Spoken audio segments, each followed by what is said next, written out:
Bihari Jaya Radha Madhava Kunja Bihari Jaya Gopichanna Vallabha Girivaradhari Sodananda Janaranjana Sodanandana Janaranjana Jamunatira Vanachari Jamuna Tira Chari Jayo Radha Madhava Kunja Bihari Jayo Prabhupada Jayo Prabhupada Jayo Prabhupada Jayo Prabhupada Prabhupada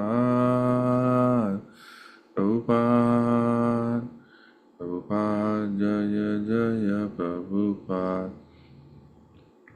Jaya Jaya Gurudev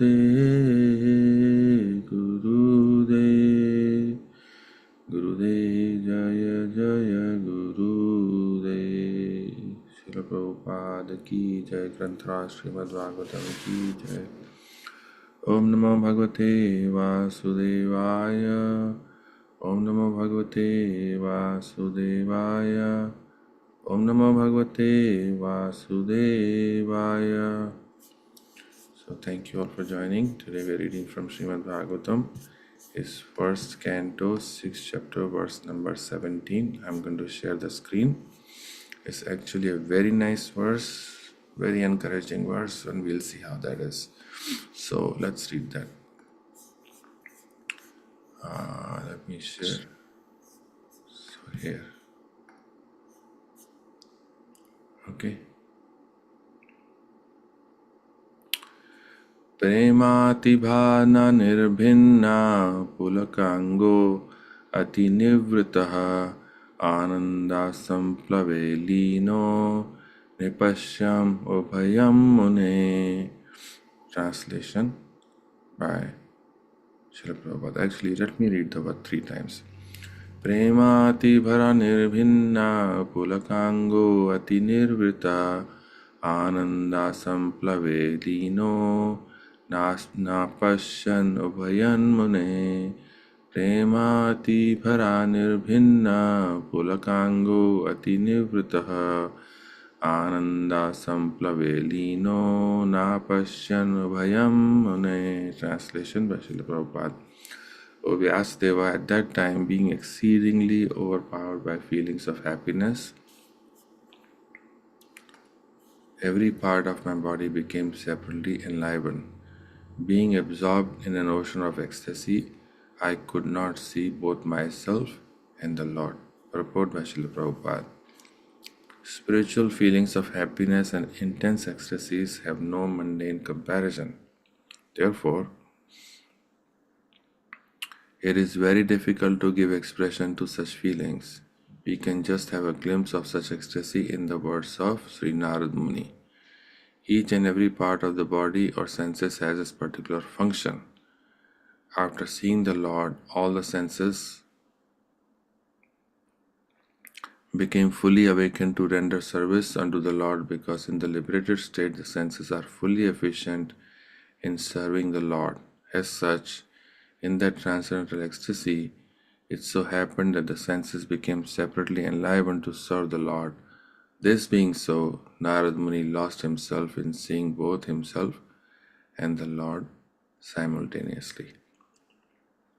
Om Ajnana Timirandasya Jnananjana Shalakaya Chakshurunmilitam Yena Tasmai Sri Guruve Namah. Shri Chaitanya Manobhishtam Sthapitam Jena Bhutale Swayam Rupa Kadamayyam Dadati Swapadantikam Vandeham Sri Guru Sri Yuktapadakamlam Sri Gurun Vaishnavamsya Sri Rupam Sagrajatam Sahagana Raghunathanvitam Tam Sajivam Sadvaitam Savadutam Parijana Saitam Krishna Chaitanya Devam Shri Radha Krishna Padan Sahagana Lalita Shri Vishakhan Vatamscha He Krishna Karuna Sindhu Dinabandhu Jagatpate Gopesha Gopika Kanta Radha Kanta Namostate Tapta Kanchana Gaurangi Radhe Vrindavaneshwari Vrishabhanu Sute Devi Pranamami Hari Priye Vanchakalpatarubhyascha Kipasindhubheva cha Patitanam Pavanebhyo Vaishnavebhyo Namo Namah Jai Shri Krishna Chaitanya Prabhu Nityananda Sri Advaita Gadadhara Shrivasadi Gaur Bhakta Vrinda Hare Krishna Krishna Krishna Hare Hare Hare Rama Rama Rama Hare Hare Mukam karoti vachalam pangum langayate girim Yatkripatamaham vande Sri Guru Dinataranam Paramananda Madhavam Sri Chaitanya Ishwaram Hari Om Tat Sat. Hare Krishna. So once again, welcome to the morning class. So here we are in Srimad Bhagavatam reading this part where Narad Muni has reached the perfection of his meditation. So just to do a recap of how we got here. So Narad Muni was living with his mother, and during the 4 month of Chaturmas, Bhaktivedantas, the devotees of the Lord, were visiting, and usually they take a pause because it's raining, so they stay at one place, and they stayed in that place where Narad Muni was living, and his mother was serving. He himself was serving because the mother was serving, otherwise he would not have served. And then he says that once by their permission I took the remnants, and by that I became very attracted to their nature and also what they are doing. And he got instructions from them before they left. It so happened after that, after they left, he was constantly thinking about them. And in the course of this, his mother passed away because she was bitten by a snake. And he took that as a mercy of the Lord, and then he started going north. Once he started going north, he went through many villages, towns, mines, places, markets, all kinds of things. He gives a full list of all the places he went through. And finally, he reached a very secluded place where he took a bath in the body of water, a lake, and that gave him some relief from exhaustion. And also he drank water, so now he was a little bit relaxed. There was a banyan tree there, and he sat under the banyan tree. And then, as soon as he started to meditate on the Lord became manifest on his heart. And when the Lord became manifested on his heart, that's when he is feeling what he's saying in this verse. He's saying, O Vyasdev, at this time being exceedingly overpowered by a feeling of happiness, he got this feeling right away. It did not take very long. And we'll come to this also, more detail. Every part of his body became enlivened. So Prabhupada is saying in the purport that when a person reaches the spiritual perfection, it cannot be described in material words or even give a mundane comparison. Like you cannot compare. You can give some idea, but actually it is not possible to compare or even understand. So here Prabhupada is saying, we can just have a glimpse of such ecstasy in the words of Narad Muni. This is only a glimpse. Glimpse itself is very powerful. He's saying every part of my body became separately enlivened. Now think about it. We never have this experience in this world. Even if we get the most desired thing in our life, if we get the best food we are looking for, it's only the tongue who is enlivened. Other parts are the way they are, right? Or someone wants to visit a place which is extremely beautiful. For example, people go to Niagara Falls, people go to Grand Canyon, people go to all kinds of places. People go to Himalayas also. And when they look at the mountains, they are extremely happy, but it's only the eyes who are enlivened. But never happens in our life that every part of our body becomes separately enlivened to the extent that he actually lost himself. He said, I could not see both the Lord and myself because everything is so enlivened. So, this is what Prabhupada is explaining in the purport, that these things are very difficult to understand. You can just get a glimpse of it, but actually, we cannot fully understand till we experience. We see sometimes when we attend Kirtan or when we attend a really nice class or we do some service for some festival like Janmashtami, we feel extremely happy. And that kind of happiness you cannot get anywhere. Like you come, 10 or 11 in the night on Janmashtami, there are so many devotees, very intense Kirtan going on, Abhishek going on, so many things going on. When we see that, then we really like it, even though it's crowded. So that spiritual happiness, we can experience some of it, but the extent to which Narad Muni felt, it cannot be described in this world. Now, this particular one, the way Narad Muni achieved this perfection is by doing Dhyana Yoga, because he sat under banyan tree, he closed his eyes, and then he focused on the Supreme Lord. But he got the perfection very quickly. The reason for that quick perfection is because he was already inclined from his previous life. He was not interested in playing or doing any of the things the normal kids would do, but he was primarily like a very reserved kind of person. And when he served those devotees, then the effect was so strong that actually within a short time he was able to experience this. If we go look the details in Bhagavad Gita, because this is the Dhyana Yoga he's doing, the same Dhyana Yoga has been covered in 6th chapter of Bhagavad Gita, and I'll go there and I'll show you details of what it takes to achieve perfection in that, and how Arjuna said that is actually very difficult to do. But in case of Narad Muni, we see that he was able to do it primarily because he was able to obtain the mercy of very advanced devotees of the Lord. That makes a huge difference in our lives. Prabhupada also, when he came to America, many of his followers, they were not following the principles. They had no background of Sanatana Dharma. They were just curious, and when they came, they liked the Swami, and somehow they stayed connected.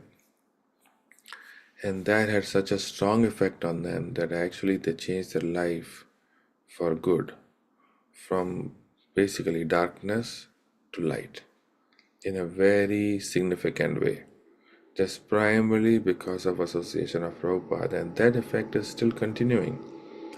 Many of the people, especially in our part of the world, like coming from India, either living there or being in other parts of the world, we have some background on Hindu culture or Sanatana Dharma, but for the most part, people don't understand what the Sanatana Dharma is and what the benefits are. We just follow some rituals, do certain things because we've been told to do so, and we don't fully understand.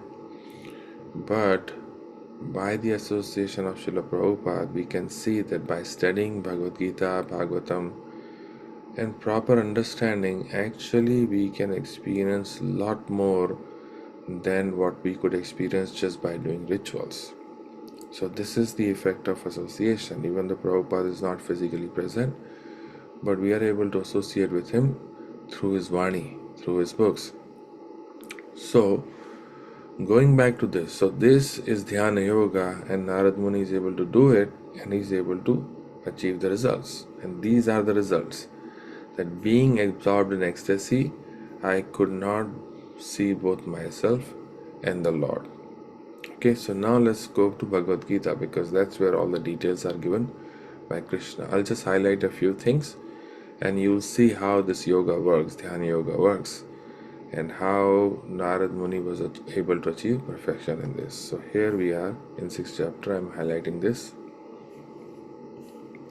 Okay, so I'm going to read first this particular section where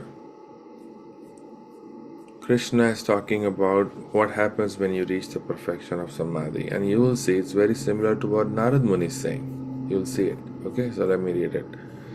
In that state of perfection called trance, samadhi, one's mind is completely restrained from material mental activities by practice of yoga.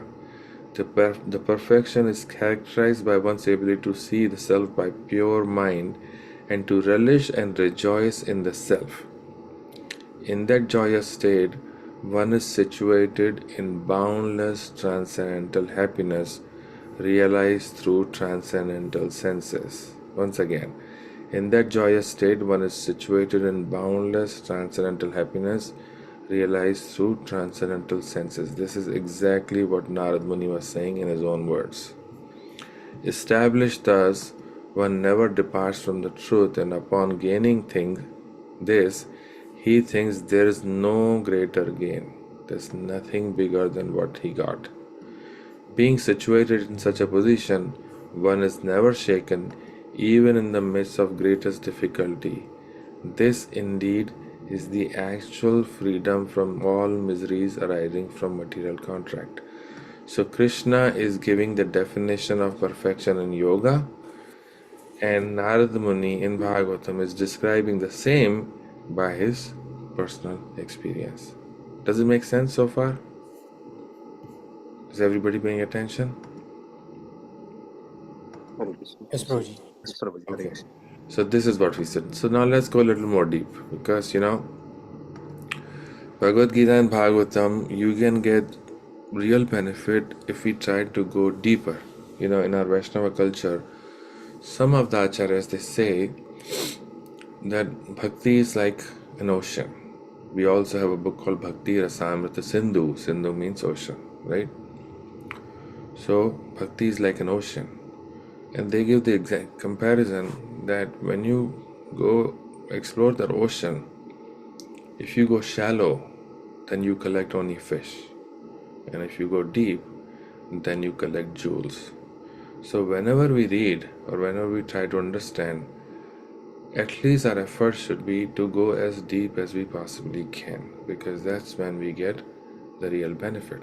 So here, we'll try to go a little deep, okay? Because the knowledge, the details are there, but little mystic also. We have to take help of Prabhupada and his purports to try to understand what Krishna is saying.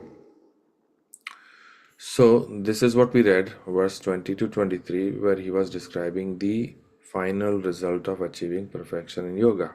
And this is very similar to what Narad Muni said. But now let's go back a few verses and see what it takes to actually achieve that if someone is following the normal course. Okay? Here. So I'm going to read a few things, just highlighted few things. One should hold one body, neck and head in an erect straight line and stare steadily at the tip of the nose. Then he's saying, thus practicing control of body-mind activities, the mystic transcendentalist, his mind regulated, attains the kingdom of God by cessation of material existence.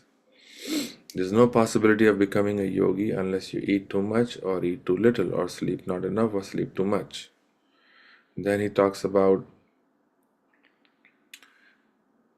by practice of yoga, he disciplines his mental activities and becomes situated in transcendental, devoid of material desires. His mind is like a lamp in a wilderness place and he does not waver at all. And then this verse comes. That this is how, after following all these strict regulations, a person is able to reach a position where that person has reached perfection. Okay, and then he goes further to say that a person is very strong, he controls his mind, steady intelligence. When the mind wanders or flickers due to unsteady nature, the person brings it back. So he's really trying hard to achieve perfection in this. And then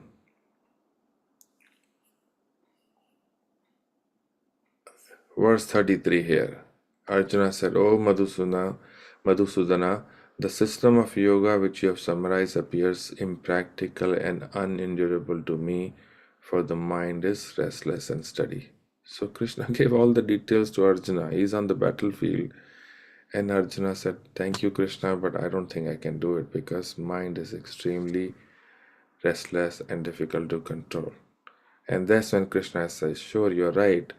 It's very difficult to control, but it is possible by suitable practice and detachment." So that explains our bhakti yoga, our sadhana bhakti. Someone might say, "Oh, why do I have to daily chant the rounds? I don't feel good. It's too much effort. I don't have taste. My mind wanders." All those things. But it's not a surprise. Even Arjuna, who is one of the best human beings, you know, he is also having the same difficulty. So it's definitely not surprising that we face those challenges. But still, we have to continue by suitable practice and by detachment. Okay. Again, this particular section I'm highlighting is very important because in ISKCON, Prabhupada gave us two mandatory things. Pretty much everything is optional. Whether you give donation or not, whether you do service or not, that's your optional, that's your personal inspiration. But when Prabhupada asked for commitment, he asked commitment on two things. One is chanting 16 rounds every day, and the other is following four regulative principles. Those are the two things we don't compromise on.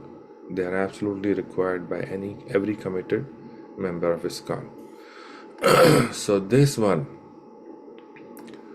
by suitable practice and detachment. Suitable practice is the chanting, and detachment is following the four regulative principles, because in general people are inclined towards sinful activities. Here the Sanskrit word Krishna used was by abhyas and vairagya. So abhyas is chanting 16 rounds, and vairagya is giving up those four sinful activities at the minimum. Then we follow other vairagya also, like not eating too much, not eating too much palatable dishes, not too much luxuries. We follow those because that helps, but the primary things we follow are our chanting and also following the regulatory principles. So I just want to give a holistic view of this situation of Narad Muni and how it relates to Bhagavad Gita and Srimad Bhagavatam. And this whole, whatever I presented today, also proves that Srimad Bhagavatam is a follow-up study to Bhagavad Gita. It's not just a random selection of a book after Bhagavad Gita, but actually it's very meaningful. That's why Prabhupada said Bhagavad Gita is high school, and Bhagavatam is graduation, and Chaitanya Charitamrita is post-graduation, because in Chaitanya Charitamrita a lot of these subtle details of Bhakti have been described in Lord Chaitanya's dealings with Sanatan Goswami, Rupa Goswami, in Jagannath Puri, visiting South India. All those details are there. So with that, I'll take a pause. If there are any questions or comments, we can discuss those at this point. We have about 6 or 7 minutes left, so we can discuss those. Anything from anybody? Does it make sense? Is it useful? Hare Krishna Prabhuji. Thank you so much for a wonderful session, Prabhuji. I have one question, Prabhuji. You mentioned like Abhyasa and Vairagya. We have to rid of like we have to follow four regulatory principles, and we have to do 16 rounds of chanting. Right, Prabhuji. So, question, Prabhuji, when we are doing it like the japa, our mind is going like either we are thinking, sometime I'm thinking about syllables of Mahamantra, sometimes it's going on the form of the Lord, sometimes the sound. So, which one is like I have to follow? Because sometimes I'm confusing. I'm not able to concentrate either on form, either on the syllabus, either on sound. So that's confusing. What is your suggestion to overcome this problem, Prabhuji? Hare Krishna. Thank you, Prabhu, for that question. So I think our answers have been to this question has been given by our acharyas. So one place it says Kali Kale Nama Rupe Krishna Avatar. So when we say Nama is basically the sound. So the process is very simple. We just chant and we hear. The focusing on the syllables, I have not heard that you have to separately focus on syllables, even though some explanations are given of different meaning of different syllables of Rama, Krishna, and Hare. Those details are given. But when we chant, we just hear as it is. Just like when we are talking, you are asking, I'm speaking, we're just hearing, right? Whatever I'm trying to communicate, you're hearing. Similarly, all we do is just hear. When we keep the process simple, the effect is there. If we try to make it like little complicated, that's when our mind becomes confused. So, based on my understanding, if we just chant and hear, I think that's good enough. If you want to look at something, maybe put a picture of Krishna in front of you, put a picture of Prabhupada. If you like to chant with someone, you can turn on the chanting by Srila Prabhupada. You can do these things, but as far as our chanting is concerned, I think if we can just chant and hear and just keep doing, at some point, it may happen right away or it might take some time. You will experience some satisfaction in chanting, which is hard to describe, but you will experience some satisfaction there. And it won't be by any mental effort or anything. You just experience it. You just feel it. Okay, I'm feeling good by chanting. It's hard to describe, but I think you will feel it. So I hope that answers your question. Is that Yes, Prabhuji. Thank you so much. Thank you. okay?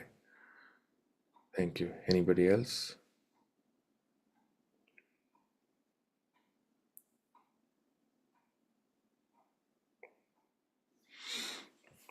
Okay, if there's nothing else, Gopikanta Prabhu, should we conclude here?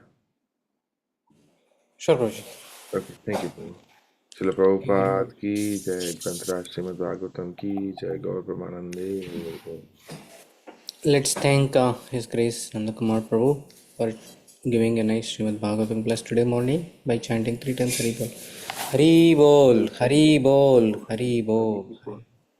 Let's offer our prayers to protection of our congregation as well as entire world to Narasimhadeva. Ugram Veeram Mahavishnum Jalantam Sarvatomukham Narasimham Bhishanam Badram Mutyam Namamyaham. Ugram Veeram Mahavishnum Jalantam Sarvatomukham Narasimham Bhishanam Badram Mutyam Namamyaham. Ugram Veeram Mahavishnum Jalantam Sarvatomukham Narasimham Bhishanam Badram Mutyar Namamyaham. Narasimha Bhagwan ki jai, Prahlad Maharaj ki jai. We'll have a regular Srimad Bhagavatam class tomorrow morning 6:30 a.m. and we'll have an upcoming festival Nityananda Trayodasi on January 30th Friday. We will share the details shortly. And we started a japa session for everyone whoever not able to do themselves or whoever want to join with the group. Every day evening 7:30 p.m. EST. So I encourage everyone to join in that japa session and you can complete your japa. It's easy. We are trying to introduce many other programs. Also we are coming up with the Bhagavad Gita online course level 2. So we'll share the more details shortly. Thank you very much. With that we'll offer Vaishnava prayer and 3 times Hare Krishna Mahamantra enthusiastically and wind up the class. Vancha kalpatarabhyasya kripa sindhobhya eva cha patitanam pavanebhyo vaishnavebhyo namo namaha. Hare Krishna Krishna Krishna Hare Hare Hare Rama Rama Rama Hare Hare Hare Krishna Krishna Krishna Hare Hare Hare Rama Rama Rama Hare Hare Hare Krishna Krishna Krishna Hare Hare Hare Rama Rama Rama Hare Hare. भगवान श्री कृष्ण परमात्मा की जय. श्रीमद् पुराणम श्रीमद् भागवतम की जय. स्वामी भक्तवृंद की जय. We wish a very very happy Krishna conscious day ahead. There is a lot of snow outside. Please be careful while walking, while driving, and we'll see you tomorrow morning 6:30 a.m. Thank you very much. Hare Krishna.